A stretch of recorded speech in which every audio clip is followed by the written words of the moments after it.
जिनका विधानसभा के बड़े बुजुर्गों युवा साथी, मैं तो आज आपके बीच में इतना ही कहने आया हूं कि 12 दिन शेष चुनाव में बाकी है और ये 12 दिन तय करेंगे कि मेवात की लड़ाई विधानसभा में कौन लड़ पाएगा और विकास मेवात का कौन करवा पाएगा।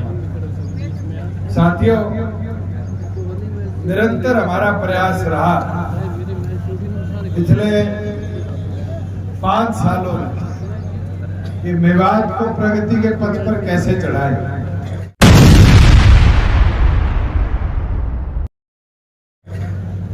और हर कदम उचित तौर पर हमने उठाया, चाहे मेवात को जोड़ने वाली सड़कों के सुधारीकरण की बात हो, आज होडल से है, आज पलवल से है, आज हतीन से है, जितने रास्ते मेवात को आते थे सबको चौड़ा करवाया, बनवाया कि मेवात आगे बढ़े। एटीएल बैटरी जो दुनिया की सबसे बड़ी बैटरी बनाने वाली फैक्ट्री हिंदुस्तान में लेके आई, वो भी मेवात की पावन धरा पर रोज का मेव में लगवाने का काम आपकी पार्टी में किया। आपके यहाँ यूनिवर्सिटी की घोषणा हो, मेडिकल कॉलेज का निर्माण, कितने कदम पिछले 5 साल में उठे। और तो और ये आपका एक्सप्रेसवे था, इसके एंट्री का कितना बड़ा मुद्दा था। पूरे मुंबई एक्सप्रेसवे में अगर एक एंट्री अलग से मिली तो आपके मेवात जिले को दिलवाने का काम किया कि यहाँ उद्योग आए, तरक्की हो, युवाओं का भविष्य सुरक्षित। मेरी तो विनती प्रार्थना है, इतिहास उठाओ, कौन आपके सुख दुख में खड़ा रहा। पिछले साल कुछ असामाजिक तत्वों ने मेवात को जलाने का प्रयास किया। इकलौता आपका सारथी कोई बना तो आपकी पार्टी में, और अगर उस समय ना हम खड़े होते तो शायद मेवात के हालात बद से बदहाल हो जाते। जिन लोगों ने प्रयास किया उनके खिलाफ सख्त कार्रवाई और 24 घंटे के अंदर मेवात की व्यवस्था को वापस सामान्य किया है। तो मैं जान मोहम्मद औरों को बधाई दूंगा कि इनने उसी समय कमेटियां बनाकर जनता में जाना शुरू कर दिया, लोगों के साथ संपर्क किया कि अपना भाईचारा खराब ना हो। मैं तो उम्मीद रखता हूं कि जिरका विधानसभा से एक एक साथी पूरे जोश और उत्साह के साथ मदद करेंगे, और मदद सिर्फ साथ खड़े होने की नहीं, वोट की ताकत की मदद, चाबी का बटन दबाकर 5 तारीख को जान मोहम्मद को देने का काम। साथियों, मेरी तो प्रार्थना विनती है आपसे, ये समय आपके हाथ में। अगले 12 दिन जितनी मेहनत कर लोगे और जिस उत्साह के साथ कर लोगे, उतने बड़े अंतर के साथ अपना विधायक चुनने का काम करो। कांग्रेस का विधायक था, कहाँ भाग गया था? जब आपके यहाँ भाईचारा टूटने का प्रयास हुआ, जयपुर भाग के बैठे, आया किसी के सुख दुख, बैठा बैठा वहां बयान दे दिए, प्याज की तरह मसलते।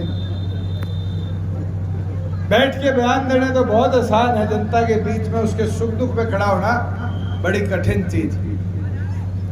और आज आपसे यही विनती करता हूं कि इस समय के अंदर आपके बीच में कोई रहा तो जान मोहम्मद रहा, आज खड़े हो, जान मोहम्मद के सारथी बनो। और मैं तो कहूंगा पूरी पाल को इकट्ठा करो। अगर आपकी पाल इकट्ठी होगी तो चुनाव जीतेगा जानू, नहीं जीतेगा? जीतेगा। मगर उसके लिए आपको घुसना पड़ेगा, जाकर बताओ पार्टी ने कितना इतिहास में काम किया है, और विश्वास दिलाओ भविष्य भी आपका है। आप लोग खड़े हो गए, मजबूत हो गए, तो भविष्य के अंदर वो ताकत भी एक नए तौर पर दिखेगी। मैं तो ये मानता हूं, आजाद समाज पार्टी के जितने साथी आज यहाँ आए हैं, बख्शी जी अभी हमारे बीच में बोल कर गए, टीम लगो, मजबूती के साथ 1 और 1 11 की ताकत दिखाओ। जितनी बड़ी ताकत दिखाओगे उतनी बड़ी जीत बनाओगे। आज भीम आर्मी के साथी लगेंगे तो मैं ये मानता हूं एक बदलाव की नींव को और गहरा और मजबूत करने का काम। और भाई अपनी रिश्तेदारियों में फोन करो। जहाँ अल्लाह खड़ा है पुनाड़ा से आजाद समाज पार्टी के तौर उम्मीदवार के तौर पर, भाई वीरेंद्र खड़ा है नू से, इनके लिए भी संपर्क साधने शुरू करो। जितनी मजबूती से फोन मिलाओगे उतनी मजबूती से संपर्क बनाओगे। 1 और 1 11 होते हैं। एक कड़ी के साथ दूसरी कड़ी जोड़ते हो तो चेन बनती। आज उस चेन का हिस्सा बनाने का काम है। साथियों 5 साल में हमने बहुत कुछ किया। आज फसल बेच के आते हो 2 दिन में खाते में पेमेंट आती है नहीं आती। आज 50% महिलाएं जिला परिषद, ब्लॉक समिति, सरपंच और मेंबर की सीट पर बैठी। आज बीसीए के साथी है नाई तेली कुमार सुनार, इनको पंचायती राज में 8% हिस्सा सुनिश्चित कर दिया। साथियों आप उठाकर देखो कि आपकी पार्टी ने 44,000 करोड़ का निवेश हरियाणा प्रदेश में किया। नए उद्योग आ रहे हैं। मारुति गुजरात भागी थी उसको वापस लेकर। आज ये मुमकिन क्यों हो पाया? मुमकिन इसलिए हो पाया क्योंकि आपकी सोच सही थी और उस सोच को अब ताकत देने का समय भी आ चुका। अगर मजबूती के साथ ताकत दोगे, मुझे पूरा विश्वास है कि फिर जिरका भी जीतेंगे, लू भी जीतेंगे और पुनाड़ा भी जीतने का काम करेंगे। और तीनों सीटों की ताकत दे दोगे तो फिर हरियाणा जीतोगे नहीं जीतोगे। मगर आज आपसे विश्वास यही चाहिए कि अब 12 दिन इंतजार नहीं करोगे, 12 दिन मेहनत करोगे अपने संगठन की ताकत को बढ़ाने के, एक वोट को उठाने के। और अगर 12 दिन एक वोट से संपर्क साध लिया तो साथियों लिख कर रख लेना कि फिर जान मोहम्मद बड़े ऐतिहासिक अंतर के साथ आपका विधायक चुनने का और राज बना दे। वीरेंद्र मेरे को आते वक्त कह रहा था, कहते जी हमारे यहाँ एक समस्या बहुत ज्यादा है, सेम है।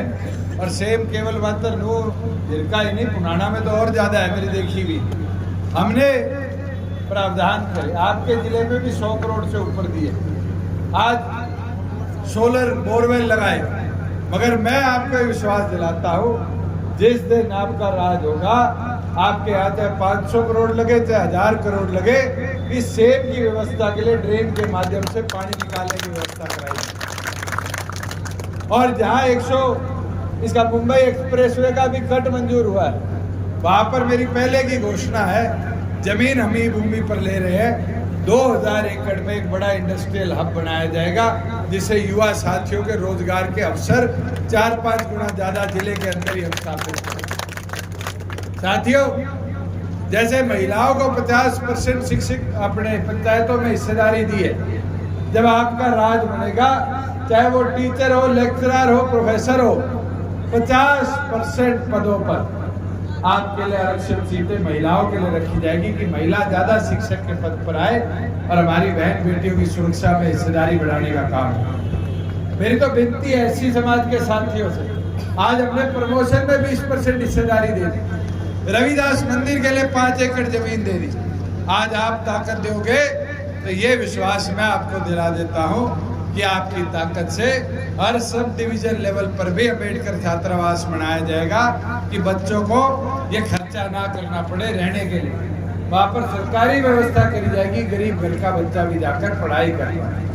मेरी तो विनती प्रार्थना है, समय अब कम है, मेरी फरीदाबाद भी है, उचाड़ा भी है, कई जगह जाना है। आज मैं तो इस व्यवस्था में आपसे अनुरोध करता हूँ, आप समय बचाओ, समय बचाकर मैदान संभालो। और मैदान से एक चीज याद आई, हरियाणा आज 83% मेडल लेकर आया ओलंपिक्स। हमारी धरती बड़ी मजबूत धरा है और मेवात के अंदर भी खेलों में निरंतर बच्चे निकल कर आ रहे हैं। अब मैं आपको विश्वास दिलाता हूं कि जिले के अंदर एक इंटरनेशनल लेवल का, सब डिवीजन लेवल पर इंटरनेशनल गेम्स का एक और गांव में जहाँ देहात में जैसे हमने व्यायामशालाएं बनाई है, जिन गाँव में रहेगी, जिन गाँव में 3.5-4 एकड़ जमीन उपलब्ध होगी वहाँ व्यायामशाला बनाई जाएगी कि युवा साथियों के लिए खेलने के लिए व्यवस्था गांव की गांव में आपकी पार्टी करवा दें। मेरी तो विनती प्रार्थना है, क्योंकि आगे भी सभाएं हैं, ये मोर्चा संभाल लो। मोर्चा आपने संभालना है, मजबूती से संभालोगे। और एक ये खेतों की बात है, पानी के लिए विवाद में मैंने देखा है रजवाए बड़े हुए, पर आगे खाड़ की व्यवस्था नहीं है पानी लाने की। ये अपने घोषणा करिए कि हर एक किसान के खेत के अंतिम छोर तक पक्के खाड़ की व्यवस्था बनाएंगे। ये जो बीजेपी कांग्रेस ने 24 एकड़ 40 एकड़ किया है, अगर 100 एकड़ में किसी का खेत लगता है और उसको व्यवस्था देने के लिए पक्का खाल बनाना है, तो उस खाल की व्यवस्था दिलाएंगे कि सिंचाई के अंदर किसान का खेत पूरी तरह खुशहाल हो, उसकी फसल खुशहाली के साथ मंडियों में जाकर बिके, ये व्यवस्था बताएंगे। और मैंने तो करके दिखाया, पिछले साल फसल खराब हुई थी और उस फसल खराबे के मुआवजे को 30 दिन में पहुंचाया था, नहीं पहुंचाया था खातों में, और 15,000 रुपया प्रति एकड़ भिजवाया था। कांग्रेस के राज की तरह नहीं, जिसके अंदर 2, 2.5, 5 रुपए के चेक बांटे गए। साथियों, हिस्सेदारी ताकतवर होनी चाहिए, और मजबूत ताकतवर हिस्सेदारी दोगे तो आपकी ताकत और बढ़ेगी। मैं तो यही विनती करने आज आपके बीच में आया था। आपने जिस जोश के साथ रोड शो में युवा साथियों ने आज स्वागत किया, उनका भी मैं आभार प्रकट करता, और सभी आज जो यहाँ आए बुजुर्ग युवा साथी, आपका भी बहुत बहुत धन्यवाद।